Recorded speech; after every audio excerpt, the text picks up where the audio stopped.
नमस्कार। आज हम बात करने वाले हैं एक ऐसे नॉवल की जो दिमाग को झकझोर कर रख देता है। फ्योदोर दोस्तोयेवस्की का मास्टरपीस अपराध और दंड। चलिए इसके गहरे और उलझे हुए संसार में उतरते हैं।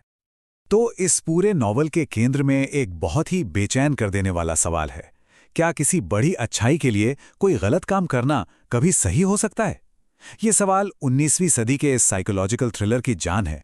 चलिए इसी सवाल के धागे को पकड़कर आगे बढ़ते हैं। तो कहानी हमें ले चलती है 19वीं सदी के सेंट पीटर्सबर्ग की गलियों में। यहीं पर हमारी मुलाकात होती है कहानी के हीरो या कहें एंटी हीरो रोडियन रास्कोलिनिकोव से। वो एक बहुत ही होशियार लेकिन पाई पाई को मोहताज एक एक्स स्टूडेंट है। अब होता यह है कि गरीबी और हताशा से जूझते जूझते रास्कोल्निकोव अपने ही दिमाग में एक बहुत खतरनाक आइडिया को जन्म देता है। एक ऐसी थ्योरी जो पूरी दुनिया को सिर्फ दो तरह के लोगों में देखती है। तो उसकी थ्योरी के हिसाब से दुनिया में है साधारण लोग जिनका काम बस कानून मानना है और नस्ल आगे बढ़ाना। लेकिन फिर आते हैं असाधारण लोग, नेपोलियन जैसे लोग। ये वो हैं जो दुनिया को आगे बढ़ाते हैं और अगर जरूरत पड़े तो किसी बड़ी भलाई के लिए खून के ऊपर से भी गुजर सकते हैं। और यहीं से कहानी एक खतरनाक मोड़ लेती है। रास्कोल्निकोव खुद को इन्हीं असाधारण लोगों में से एक मानने लगता है और वो फैसला करता है कि अब वक्त आ गया है अपनी इस थ्योरी को असल जिंदगी में टेस्ट करने का। तो वो एक प्लान बनाता है। प्लान क्या है?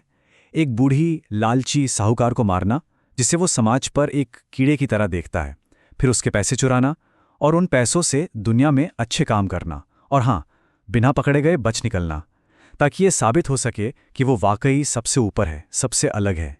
लेकिन कागज पर बनी थ्योरी और असल जिंदगी की हकीकत में जमीन आसमान का फर्क होता है ना?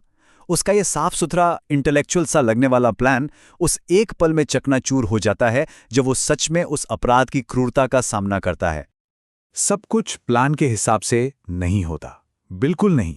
अचानक एक बेगुनाह गवाह सामने आ जाता है, साहूकार की सौतेली बहन लिजावेता, और घबराहट में रास्कोल्निकोव उसे भी मार डालता है। बस एक ही झटके में उसका वो महान मकसद एक बेमतलब और वहशी हिंसा में बदल जाता है।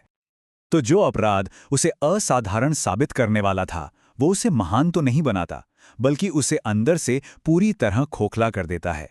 और यहीं से शुरू होता है उसके दिमाग का टूटना, उसका मानसिक पतन। हत्याओं का बोझ इतना ज्यादा होता है कि वो फौरन बीमार पड़ जाता है, तेज बुखार, और वो कई दिनों तक बस अपने कमरे में बेहोशी की हालत में पड़ा रहता है। उसे पता ही नहीं चलता कि क्या सच है और क्या उसके दिमाग का वहम। और फिर शुरू होता है पैरानोया का दौर। उसे हर किसी पे शक होने लगता है। उसे लगता है सब उसी को देख रहे हैं।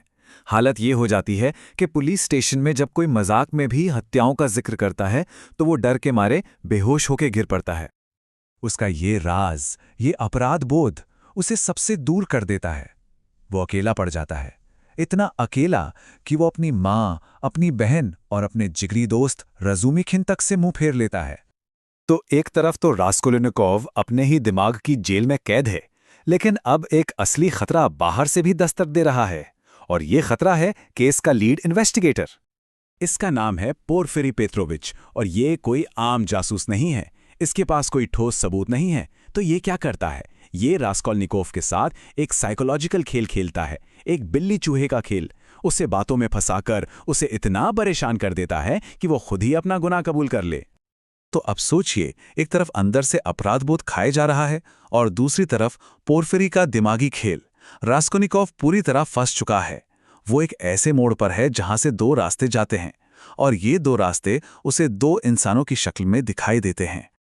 एक रास्ता है सोनिया मार्मेलादोव का। गरीबी की वजह से वो एक वेश्या है, लेकिन अंदर से वो आस्था और रूहानी ताकत की मिसाल है। वो कहती है, गुनाह कबूल करो, पश्चाताप करो। और दूसरा रास्ता है अर्काडी स्विद्रिगेलोव।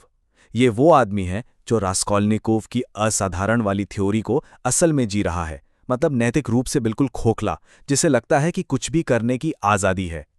आखिरकार रास्कोल्निकोव सोनिया का रास्ता चुनता है। वो सबसे पहले उसी के सामने अपना गुनाह कबूल करता है। उधर स्विद्रिगेलोव का अंजाम बहुत बुरा होता है। वो आत्महत्या कर लेता है। शायद उसके अंजाम को देखकर ही रास्कोल्निकोव को यकीन हो जाता है कि सही रास्ता कौन सा है, और सोनिया के कहने पर वो पुलिस के सामने सरेंडर कर देता है। और सजा? सजा मिलती है साइबेरिया की एक जेल में 8 साल की कड़ी मशक्कत, एक लंबा वक्त अपने किए पर सोचने और पछताने के लिए। पर कहानी यहाँ खत्म नहीं होती। उपन्यास का जो अंत है वो कोई आसान सा हैप्पी एंडिंग नहीं है। साइबेरिया में सोनिया उसका साथ नहीं छोड़ती और उसी के साथ रास्कोल्निकोव एक नई जिंदगी की तरफ अपनी लंबी और मुश्किल यात्रा शुरू करता है, एक रूहानी पुनर्जन्म की यात्रा। तो उसने अपना गुनाह तो कबूल कर लिया, लेकिन क्या सिर्फ सजा काट लेना काफी है? क्या एक आत्मा सच में बदल सकती है? कहानी खत्म हो जाती है, पर यह सवाल हमारे जहन में छोड़ जाती है। अपराध, सजा, पछतावा और एक नई शुरुआत की संभावना, ये ऐसे सवाल हैं जिनका जवाब शायद कभी खत्म नहीं होता।